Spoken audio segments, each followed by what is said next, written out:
It's actually the 10th year that we've carried out the report, so I think that's allowed us really to now look at trends over those last 10 years. And in terms of asset classes that our investors favoured, I think for the first time for a number of years, logistics wasn't the most sought after asset class.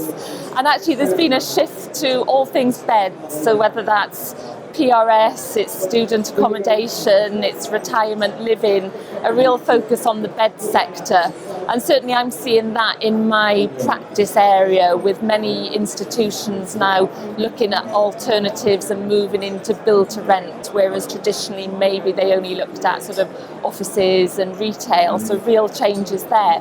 One of the other things we did as well, we surveyed over 15,000 global investors on what they wanted from their towns and cities, because we were keen to see how that would have changed post-COVID. And I think there were some very clear themes that came out.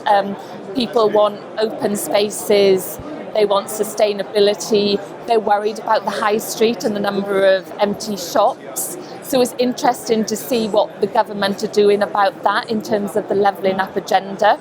Now, around half of our real estate professionals were worried that the levelling up agenda wouldn't work, but I think everyone recognises that there is some work to do about reinventing cities. Interestingly, we asked who should lead that, and I think over half of the real estate sector felt that actual investors and developers are really well placed to lead that reinvention of cities.